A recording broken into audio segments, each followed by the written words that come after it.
नमस्कार, मेरा नाम कल्पतरु अग्रवाल है और आज हम पार्ट 4 के बारे में पढ़ेंगे जिसका नाम है हमारी वित्तीय संस्थाएँ। तो हमारी ये वित्तीय संस्थाएँ क्या होती हैं? कैसे हम इनका प्रयोग में लाते हैं और ये क्या हमारी चीज़ों में हमें समर्थन देती हैं, इन सब के बारे में हम आज जानेंगे। हम देख चुके हैं ये बात कि मुद्रा की जो आवश्यकताएँ हैं, को उनको पूरा करने के लिए हमें क्या-क्या चाहिए? एक साख अथवा ऋण की ज़रूरत पड़ती है। ये 2 चीज़ों की हमें ज़रूरत पड़ती है, कोई भी मुद्रा की आवश्यकताओं को पूरा करने के लिए। अब हमारा जो रोज़मर्रा का जीवन है, में जो साख अथवा जो ऋण की आवश्यकता होती है, उसकी पूर्ति राज्य के वित्तीय संस्थानों के द्वारा संपन्न होती है। तो कोई भी इन दोनों चीज़ों की हमें आवश्यकता तो है, बट इनको जो संपन्न करता है वो हमारे वित्तीय संस्थान करते हैं। आज के जो आर्थिक जीवन में साख अथवा ऋण जो है ये फिर से हम बात समझेंगे कि भूमिका बहुत महत्वपूर्ण हो गई है, इसलिए बहुत महत्वपूर्ण है ये चीज़।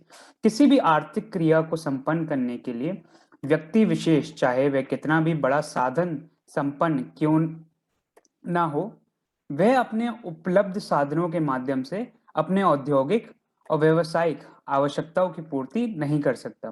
तो इस बात को समझते हैं। तो कोई भी जो आर्थिक क्रिया होती है, जो हम अर्थव्यवस्था की बात करते हैं, उसको संपन्न करने के लिए कोई भी व्यक्ति विशेष, वो कितना बड़ा ही साधन जो अपना संपन्न क्यों ना करना चाहता हो, वो उपलब्ध साधनों के माध्यम से ही कर सकता है और अपने औद्योगिक और जो व्यावसायिक आवश्यकताओं की पूर्ति नहीं कर सकता। जो उनके पास होते भी हैं, उनसे वो पूरा नहीं कर पाते हैं। तो अब उसका मतलब क्या है? इसमें ये वित्तीय संस्थान जो हमारा ये इनकी पूर्ति करते हैं। अब स्वाभाविक रूप से जो देखा जाए उसमें ऐसे वित्तीय प्रबंधन के लिए उन्हें सरकारी अथवा अर्ध सरकारी जो वित्तीय संस्थान है पर निर्भर करना पड़ता है। अब तो इन सब काम को पूरा करने के लिए उन्हें इन पर निर्भर करना पड़ता है। यहाँ ये ध्यान रखने योग्य बात है कि वित्तीय संस्थान जो हैं या तो सरकार द्वारा संस्थापित एवं संचालित होते हैं, तो कौन करता है ये हमें जानना है। सरकार द्वारा संचालित या स्थापित होते हैं अथवा लोगों के सहयोग एवं सहभागिता के माध्यम से भी स्थापित हो सकते हैं और ये लोगों के ज़रिए भी स्थापित और ये हमें आगे बढ़ सकते हैं, जिसे हम अर्ध सरकारी वित्तीय संस्थान भी कहते हैं। उदाहरण के लिए अगर हम देखा जाए तो एक और जहाँ सरकार द्वारा स्थापित अथवा संपोषित बैंकिंग संस्थान साख या फिर ऋण की उपलब्धि कराता है, वही अर्ध सरकारी जो संस्थान है, वह सहकारिता के आधार पर स्थापित संस्थान कृषि क्षेत्र में साख को उपलब्ध कराती है। इसको समझते हैं। 2 प्रकार के हमने यहाँ पर संस्थान देखे। एक जो सरकार करवाती है और एक जो लोग मिलकर उन्हें संचालित और स्थापित करते हैं। जो सरकार द्वारा है उसमें हम बैंकिंग संस्थान, साख या फिर ऋण जो हैं वो उपलब्ध करवाती हैं हमें जो ये मौद्रिक आवश्यकता है उनको पूरा करने के लिए और वही जो अर्ध सरकारी जो संस्थान हैं, वो सहकारिता के आधार पर क्योंकि साथ में आ रहे हैं लोग जैसे कि आप ले लीजिए आप सरकार नहीं है, बट आप लोग मिलकर एक आधार पे एक स्थापित कर सकते हैं संस्था जो किसी भी एक एक विशेष काम को वो पूरा करे तो कृषि क्षेत्र में साख को उपलब्ध कराती है। यहाँ बिहार के संदर्भ में हम देखा जाए तो बिस्कॉमन है एक, यहाँ हम पढ़ सकते हैं। जैसी सहकारिता के संदर्भ में ऐसी संस्था भी बनाई गई है जो खासकर कृषि क्षेत्र में साख या ऋण की उपलब्धि करवाती है। तो ये हम बिहार में एक प्रमाण भी देख सकते हैं ऐसी एक संस्थान का। देश के अन्य राज्यों में भी ऐसी इसी तर्ज पर सहकारिता की जो शीर्ष संस्था काम कर रही हैं, बहुत सारी ऐसी संस्थाएँ हैं जो इस माध्यम से काम कर रही हैं। ऐसी संस्थाएँ जो है बैंकिंग व्यवस्था की सहकारिता क्षेत्र की संस्थाएँ कहे जाती हैं और वर्तमान में बांग्लादेश में सूक्ष्म वित्तीय जो संस्थाएँ, सूक्ष्म वित्तीय क्या होता है? माइक्रो फाइनेंसिंग, ये बहुत बड़ा शब्द है। इसके एक हमारे बहुत अग्रसर जिन्होंने इन पे काम किया, वो ओलंपिक्स में भी उन्हें कोई सम्मानित किया गया था, इसी बात के लिए कि सफलता से प्रेरित होकर हमारे यहाँ भी ऐसे प्रयास अब किए जा रहे हैं, जिससे अब ये छोटे स्तर पर आपसी सहयोग के माध्यम से साख एवं ऋण की उपलब्धता गाँव के छोटे गरीबी किसानों के लिए करवाई जा रही है। तो माइक्रो फाइनेंसिंग उन लोगों को जो छोटे कस्बे या फिर वहाँ पर रहते हैं, तो इन बैंकिंग सुविधाओं को वहाँ पहुँचाया जा रहा है इन वित्तीय संस्थानों के द्वारा। तो अब आप ये समझिए कि इन 2 का बहुत बड़ा महत्वपूर्ण है साख और ऋण, ये आपको दिमाग में रखने हैं अपने, ये जो उपलब्ध किए कराए जा रहे हैं। अब इस माफ़ कीजिएगा, इस अध्याय में हम वित्तीय संस्थानों की विस्तृत चर्चा करने वाले हैं। उनके क्या नित्य जीवन में जो साख और अथवा की जो उपलब्ध वो लोग करवाते हैं। कोई भी ऐसे वित्तीय संस्थान जो होते हैं। तो ये संस्थान क्या है? सबसे पहले हम ये जानेंगे, ये जो वित्तीय संस्थान हैं वो हमारे हैं फाइनेंशियल इंस्टीट्यूशंस अंग्रेजी में कहे जाते हैं। इनका अर्थ समझ रहे हैं यहाँ पर हम। वित्तीय संस्थान मौद्रिक क्षेत्र, कौन सा क्षेत्र? मौद्रिक क्षेत्र में देश अथवा राज्य को ऐसी संस्थाएं कहा जाती हैं जो लोगों की आवश्यकताओं को पूरा करने हेतु साख एवं मुद्रा संबंधी कार्यों का संपादन करती हैं। ये पूरा पढ़ लेते हैं एक बार। वित्तीय संस्थान के द्वारा कृषि, उद्योग, व्यापार जैसे आर्थिक कार्यों के लिए मौद्रिक प्रबंध किया जाता है। तो पैसे का प्रबंध या मुद्रा कह सकते हैं। ये संस्थानें समाज के आर्थिक विकास के लिए उनकी आवश्यकता के अनुरूप अल्पकालीन, मध्यकालीन और दीर्घकालीन साख अथवा ऋण की सुविधा प्रदान करती हैं। किसी भी आर्थिक और व्यवसायिक कार्य के संपादन के लिए रुपए पैसे की आवश्यकता होती है। किसी भी उद्यमी के पास इतना अधिक आर्थिक साधन नहीं होता है, वे अपने बलबूते पर अपने व्यवसाय को चला नहीं सकता है, और ऐसे परिस्थिति में वित्तीय संस्थानें जो हैं उनके लिए आवश्यकताएं एवं मांग का अनुरूप वित्तीय साधन उपलब्ध कराती हैं। तो ये समझिए इस पूरी बात को कि कौन सी फाइनेंशियल इंस्टीट्यूशंस हैं या फिर क्या वित्तीय संस्थान हैं और ये क्या काम करती हैं। तो ये कोई भी ऐसी संस्थानें ले सकती हैं जो आपकी आवश्यकताएं पूरी करती हैं। किसके माध्यम से? कोई मुद्रा, साख एवं जो मुद्रा है, कोई भी जो ऋण देते हैं उनके संबंधी जो कार्यों से आपकी सारी आवश्यकताएं पूर्ण करने की कोशिश करते हैं। तो ये अलग-अलग उद्योग में पाए जाते हैं, कृषि, उद्योग, व्यापार, अलग-अलग जगह पाए जाते हैं। तो कोई भी प्रबंधन, कोई भी इंसान के पास इतना पैसा या फिर रुपया नहीं होता कि वो अपनी आवश्यकता या फिर अपने कार्य पूर्ण कर सके। उसमें ये सारी जो वित्तीय संस्थान हैं वो आगे आती हैं और उनका सहयोग करती हैं और उनको पूरा ये मौद्रिक तौर पे उनको पीछे से पूरा सहयोग प्रदान करती हैं अपना। तो इस बात को समझना आपके लिए बहुत ज़रूरी है कि इनका अर्थ क्या होता है और ये कैसे उस कार्य को पूरा करती हैं। तो जैसे कि आपके पास आपको कुछ कार्य करना है और आपके पास वो कार्य सिर्फ़ कोई मुद्रा या फिर कुछ पैसों से हो सकता है, पर आपके पास वो चीज़ नहीं है और आप समझते हैं कि उसको आप वापस चुका भी पाएँगे और बल्कि अभी आपको उस पैसों की ज़रूरत है उस काम के लिए। तो ये जो वित्तीय संस्थाएँ हैं आपकी मदद करेंगी उसको पैसे को लाने में और आप अपना कार्य उससे कर पाएँगे। तो अभी आपकी आवश्यकता पूरी हो पाएगी। तो देखा जाए तो संक्षेप में हम यहाँ पर फाइनेंशियल इंस्टीट्यूशन हम कह सकते हैं कि हमारे देश की ये जो संस्थाएं हैं जो आर्थिक विकास के लिए कोई भी एंटरप्राइज एवं व्यवसाय के वित्तीय आवश्यकताओं की पूर्ति करता है, ऐसी संस्थानों को वित्तीय संस्थान कहते हैं। तो कोई भी जो इन उद्योग जो उनमें सहायता करता है, कोई भी आपके पास बिज़नेस वही एंटरप्राइज़ होता है, उनको जो आर्थिक सहायता कर रहा है, तो ये वित्तीय संस्थाएँ जो हैं राज्य संक्षेपित होती हैं और देश के केंद्रीय बैंक जिसे हम रिज़र्व बैंक ऑफ इंडिया कहते हैं, के दिशा निर्देश के अंतर्गत एक निश्चित मापदंड पर काम करती हैं। तो इनका भी एक मापदंड होता है, जैसे आपका पूरा स्कूल देखा जाए या विद्यालय देखा जाए, उनका कुछ ना कुछ मापदंड होता है। हर जगह का कुछ ना कुछ मापदंड होता है, जिनके अनुसार वो कार्य अपना पूरा करते हैं। वैसे ही हमारी जो केंद्र सरकार की सबसे ऊँची बैंक है, उन्हें हम रिज़र्व बैंक ऑफ इंडिया जो इन सारी चीज़ों को देख-रेख करती है इन बातों का, तो उनके दिशा निर्देश अनुसार ये सारे जो वित्तीय संस्थान हैं, वो चलते हैं। फिर एक होते हैं गवर्नमेंट फाइनेंशियल इंस्टीट्यूशन जो है सरकारी वित्तीय संस्थाएँ। ये अलग कैसे हैं? अब सरकार द्वारा जो स्थापित या फिर सं पोषित ये वित्तीय संस्थान जो होते हैं उन्हें सरकारी वित्तीय संस्थान का दर्जा दिया जाता है, उन्हें कहा जाता है। ऐसे कौन से वित्तीय संस्थान है? ये हमारा State Bank of India, Central Bank of India और Punjab National Bank, Allahabad Bank इत्यादि। ये जो अलग-अलग राज्य या फिर उनके नाम पे दिए गए हमारे नामकरण किया गया इनका, वो सारे हमारे सरकारी कुछ प्रमाण हैं सरकारी वित्तीय संस्थानों के। क्या-क्या हैं? एक बार आप फिर से दोहराइएगा।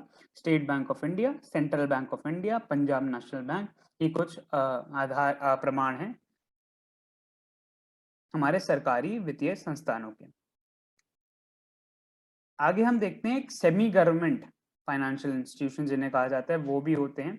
जो कि अर्ध सरकारी होते हैं। हमने पूरे सरकारी तो देख लिया, अब ऐसे कौन से हैं जो अर्ध सरकारी हैं कि आधी सरकार चल रही है। तो ऐसे वित्तीय संस्थान जो हैं, जो सरकार के केंद्रीय बैंक, जो रिजर्व बैंक ऑफ इंडिया की बात करी, उसके निर्देश अनुसार तो उनके द्वारा स्थापित मापदंडों पर समाज के लिए लोगों की वित्तीय आवश्यकताओं की पूर्ति करते हैं, उसे इस अर्ध सरकारी वित्तीय संस्थानें कहा जाता है। जैसे कि क्या हो गए, क्षेत्रीय ग्रामीण बैंक हो गए, बिहार राज्य कोऑपरेटिव बैंक हो गए इत्यादि। तो वो चलते रिजर्व बैंक ऑफ इंडिया के निर्देश अनुसार ही हैं, स्थापित मापदंड पे, पर समाज के लोगों के लिए वित्तीय आवश्यकताओं को पूर्ति करते हैं, जो भी वित्तीय आवश्यकताएं उनकी होती हैं। इन्हें ही हम अर्ध सरकारी वित्तीय संस्थान कहते हैं। इनके कुछ प्रमाण क्या हैं? क्षेत्रीय ग्रामीण बैंक, बिहार राज्य कॉर्पोरेट बैंक। ठीक है, फिर हम बढ़ते हैं सूक्ष्म वित्तीय संस्थान। जो सूक्ष्म है हमारे माइक्रो फाइनेंशियल इंस्टीट्यूशंस। ये कैसे होते हैं, ये क्या होते हैं? तो छोटे पैमाने पे अगर हम देखा जाए तो गरीब जरूरतमंद लोगों को स्वयं सेवी संस्था के माध्यम से कम ब्याज पर साख अथवा ऋण की व्यवस्था जो होती है करने वाली जो संस्थाएं हैं, वो सूक्ष्म वित्तीय संस्थाएं कहलाई जाएंगी। इस संदर्भ में मैं अपने पड़ोसी देश बांग्लादेश को नोबेल पुरस्कार से सम्मानित प्रोफेसर यूनुस का प्रयास सराहनीय है, इनकी मैं बात कर रहा था अभी, जो गरीब ग्रामीणों के लिए सूक्ष्म वित्तीय प्रबंध के माध्यम से उनके विकास कार्यों में सहयोग करते हैं, जिसका प्रयोग बिहार के ग्रामीण पोषित क्षेत्रों में भी किया जाना चाहिए।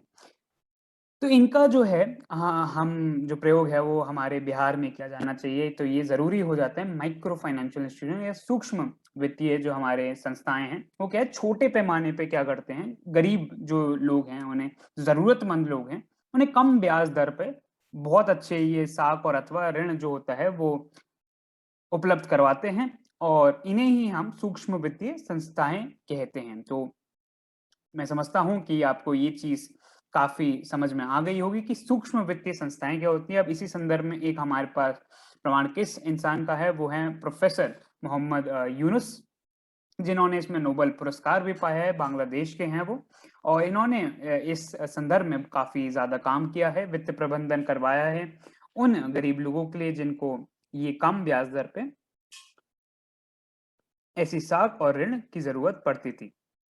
अब उपयुक्त बातों से स्पष्ट है, इन्हीं बातें जो हमने करी, कि देश की जो आर्थिक विकास के लिए जितनी पूंजी की आवश्यकता होती है, उसकी व्यवस्था वित्तीय संस्थान जो है उनके द्वारा की जाती है। यहाँ ये ध्यान देने योग्य बात भी है कि एक निश्चित जो कानूनी मापदंड के आधार पर ही ये जो वित्तीय संस्थान है अपने ग्राहकों को वित्तीय आवश्यकताओं की पूर्ति कराती है। वे समस्त अथवा व्यावसायिक प्रतिष्ठान को विकास के काम में लगे हुए हैं, और जो अपने कार्यों के लिए रुपए पैसे की संस्थानगत मांग करते हैं, वे सभी इन वित्तीय संस्थानों के ग्राहक हैं। अतः आर्थिक विकास के लिए वित्तीय संस्थानों की सहभागिता आवश्यक है, जिसके बिना विकास की क्रिया संभव नहीं है। तो ये जो वित्तीय संस्थान है, ये जो आर्थिक विकास है हमारा, उसमें बहुत ज्यादा योगदान करते हैं, क्योंकि ये कोई भी आवश्यकता को की पूर्ति करते हैं। परंतु ये भी एक कानूनी मापदंड के अंतर्गत आते हैं, और जिसके बिना कोई भी कानून का उल्लंघन ये नहीं कर सकते, और उन्हीं लोगों को दिया जाता है जिनकी मांग होती है। अब ये नहीं कि हर कोई पहुंच गया और हर कोई वहां पर रुपया पैसा मांग रहा है, क्योंकि उसकी आवश्यकता तो सभी को होती है। किसको अच्छा धन दौलत नहीं चाहिए अपनी जिंदगी में, क्योंकि अपनी रोजमर्रा की जो चीजें होती हैं उसे पूर्ण करने के लिए और बाकी चीजों के लिए भी।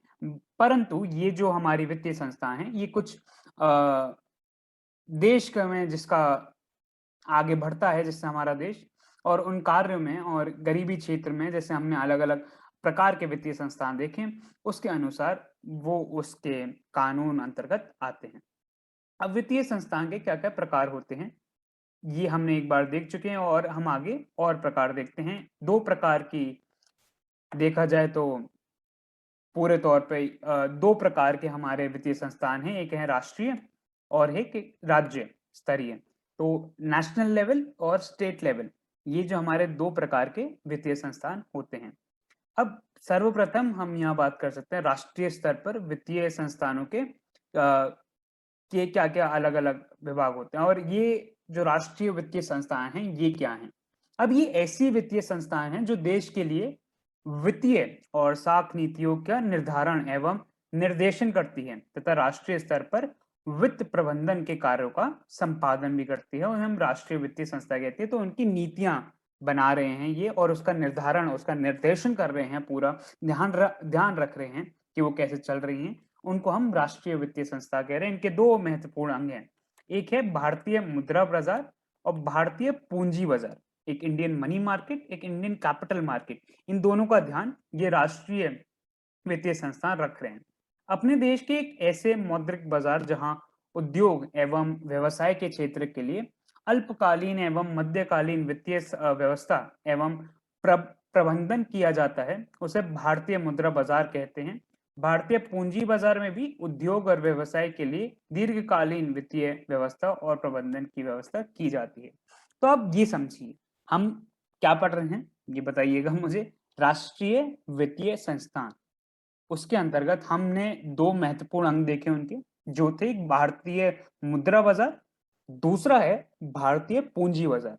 भारतीय जो मुद्रा बाजार है, जो अपने देश में कोई भी मौद्रिक बाजार हम कह सकते हैं, कोई मुद्रा पे जो चलता है व्यवसाय के क्षेत्र में, उनको हम जो वित्तीय माफ कीजिएगा, वित्तीय व्यवस्था है एवं प्रबंधन किया जाता है, वो हमारा भारतीय मुद्रा बाजार है। ठीक है, वो मुद्रा के जो मनी, पैसा, उसमें जो चल रहे हैं। दूसरा है हमारा इंडियन कैपिटल मार्केट, जो है पूंजी बाजार। अभी पूंजी बाजार के उसमें भी उद्योग व्यवसाय के लिए जो दीर्घकालीन के लिए एक जो वित्तीय व्यवस्था या फिर उनका प्रबंधन किया जाता है, वो हमारी भारतीय पूंजी बाजार के अंतर्गत आता है। मैं समझता हूं ये आपको बात समझ में आई होगी। ये दो महत्वपूर्ण अंग, भारतीय मुद्रा बाजार और भारतीय पूंजी बाजार। अब इनका हम देखते हैं क्या और वितरण दिया गया है यहाँ पर। भारतीय जो मुद्रा बाजार को संगठित और असंगठित क्षेत्रों में विभाजित किया जाता है। संगठित क्षेत्र में वाणिज्य बैंक, निजी क्षेत्र के बैंक, सार्वजनिक बैंक क्षेत्र के बैंक एवं विदेशी बैंक शामिल किए जाते हैं, जबकि असंगठित क्षेत्र में देश ही बैंकर, जिनमें और बैंकिंग वित्तीय कंपनियां शामिल हो जाती हैं। तो यहाँ पर एक संगठित बैंक और असंगठित जो क्षेत्र है उसमें विभाजित किया गया है भारतीय मुद्रा बाजार। मुद्रा कौन सी थी? मनी मार्केट, पैसा वाली, उसमें करा गया है। अब जो संगठित है उसमें वाणिज्य बैंक, निजी क्षेत्र के बैंक, ये सारे सार्वजनिक बैंक, ऐसे विदेशी बैंक शामिल किए गए हैं। और असंगठित में जो बैंकर, जिनमें गैर बैंकिंग वित्तीय जो कंपनियां हैं वो शामिल करी हैं, ज्यादा जो बैंकिंग वाली चीज नहीं है, गैर बैंकिंग वाली। अब देश में जो संगठित बैंकिंग प्रणाली है, उनके हम ये रूप देख सकते हैं। उनमें एक आती है हमारी सेंट्रल बैंक, बहुत जरूरी सेंट्रल बैंक को समझना, क्योंकि इससे ही सब चलता है। दूसरी कमर्शियल बैंक, और हम आगे पढ़ेंगे। अब सेंट्रल बैंक क्या होती है? भारत में सेंट्रल बैंक है रिजर्व बैंक ऑफ इंडिया, जो देश की केंद्रीय बैंक है। ये देश की शीर्ष बैंकिंग संस्था है, सबसे ऊपर आती है, और वित्तीय और आर्थिक क्रियाओं का देश दिशा निर्देश, जो भी ऐसी आर्थिक क्रिया होती है उन सब का संचालन और सहयोग में ये अपना पूरा महत्वपूर्ण भाग निभाती है, जो हमारी रिजर्व बैंक ऑफ इंडिया है। अब आती है एक वाणिज्य बैंक। ये क्या है? देश के अनेक जो वाणिज्य बैंक हैं उनके द्वारा बैंकिंग एवं वित्तीय क्रियाएं पूरी होती हैं, उनका संचालन होता है। अब अधिकतर जो वाणिज्य एवं जो बैंक सरकार के सीधे नियंत्रण में काम करती हैं, जिसके राष्ट्रीयकृत वाणिज्य बैंक कहते हैं, और अन्य ऐसे भी वाणिज्य बैंक है जो निजी क्षेत्र की वाणिज्य बैंक कही जाती है। वैसे बैंक जिनके अंत में सीमित दायित्व, सीमित दायित्व क्या होता है? लिमिटेड, एक लिमिटेड लगा होता है, जुड़ा होता है, वे बैंक निजी क्षेत्र के बैंक होती हैं। तो यहाँ पर आप ये अलग बात देखिएगा कि क्या है। सेंट्रल बैंक तो हमारी रिजर्व बैंक हो गई, ठीक है, वो पूरा निर्देशन अनुसार संचालन कर रही है हमारे पूरे ये बैंकिंग सिस्टम का। ये एक आती है दूसरी हमारी वाणिज्य बैंक, कमर्शियल बैंक, और इसमें भी वो होती हैं जो सीधे केंद्रीय सरकार, बैंक सरकार के सीधे नियंत्रण में आती हैं। और ऐसी भी होती हैं जो निजी क्षेत्र, जो प्राइवेट सेक्टर कहा जाता है, वहां पर भी काम करती हैं। जिनके आगे भी जो आप बैंक देखें, आपने कभी देख ली, जैसे मेरा नाम कल्पतरु, मैंने पहले भी एक ऐसा आपको प्रमाण दिया था। अगर मैं लिख दूं कल्पतरु बैंक लिमिटेड, तो वो एक निजी क्षेत्र में आ जाएगी। बट मैं सिर्फ कल्पतरु बैंक रहता हूं, तो वो हमारी राष्ट्रीय के अंतर्गत सीधे नियंत्रण में आ सकती है। तो जिसके भी आगे हम लिमिटेड या सीमित जो दायित्व है वो देखें तो हम पता लगा सकते हैं कि निजी क्षेत्र की है। तीसरी आती है हमारी सहकारी बैंक, कोऑपरेटिव बैंक। ये क्या होती है? सहकारिता क्षेत्र में आपसी सहयोग और सद्भावना के आधार पर भी अनेक वित्तीय संस्थान जो है कार्यशील हैं। सहकारी बैंक अलग अलग राज्यों में अलग अलग नाम से जानी जाती हैं। यद्यपि ये जो बैंक केंद्रीय बैंक आरबीआई के दिशा निर्देश पर ही काम करती हैं, किंतु इसकी जो व्यवस्था का संचालन राज्य सरकारों के द्वारा किया गया है। ये जो इनका संचालन है वो राज्य सरकार करती है, पर ये निर्देश अनुसार रिजर्व बैंक ऑफ इंडिया के अंदर आती हैं। ये क्या होती हैं? सहकारिता क्षेत्र में अपना सहयोग देती हैं और एक सद्भावना के आधार पे बहुत सारे ऐसे जो वित्तीय संस्थान हैं वो अब कार्यशील हैं यहाँ पर। फिर उपयुक्त जो वित्तीय संस्थान के द्वारा भारत के उद्योगकर्ता एवं कृषक को वित्तीय सहायता प्रदान की जानी है। उपयुक्त वित्तीय जो संस्थान है हमने जो अपने बताए अभी, वो अलग अलग जो कृषक को वित्तीय अपनी सहायता प्रदान करते हैं।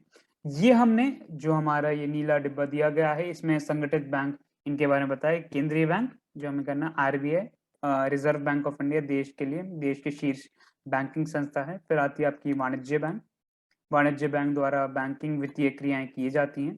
फिर आती है सहकारी बैंक, तो आपसी सहयोग और सद्भावना के आधार पर जो वित्तीय संस्थान कार्यशील हैं उन्हें यही सहकारी बैंक कहा जाता है। अब वापस लौटते हैं, जिसके कारण यहाँ बहुत सारे औद्योगिक घरानों का विकास हुआ है। बहुत सारे औद्योगिक जो घराने हैं उनका विकास है ना वित्तीय संस्थानों के कारण होता है। खासकर बड़े बड़े जो उद्योग हैं इसके प्रमुख उदाहरण हैं। जो बड़े बड़े उद्योग इनके प्रमुख उदाहरण रहते हैं और कृषक भी इन वित्तीय संस्थानों की लाभान्वित होते हैं और इनके द्वारा उद्योग का विकास बहुत ज्यादा होता है। तो ये सारे वित्तीय संस्थान हमारे जो आर्थिक विकास में बहुत ज्यादा महत्वपूर्ण अपना योगदान देते हैं। ये हमारी मौद्रिक वाली हो गई इंडियन मनी मार्केट। अब आते हैं हम पूंजी बाजार पे, जो हमारी कैपिटल मार्केट। पूंजी बाजार क्या है? पूंजी बाजार मुख्यतः दीर्घकालीन पूंजी उपलब्ध कराती है। दीर्घकालीन वक्त के लिए दीर्घकालीन पूंजी की मांग बड़े बड़े उद्योग घराने एवं सार्वजनिक निर्माण कार्यों के लिए होता है। इसका वर्गीकरण इस प्रकार किया गया है, क्या क्या अलग हमने इसका बंटवारा किया गया है।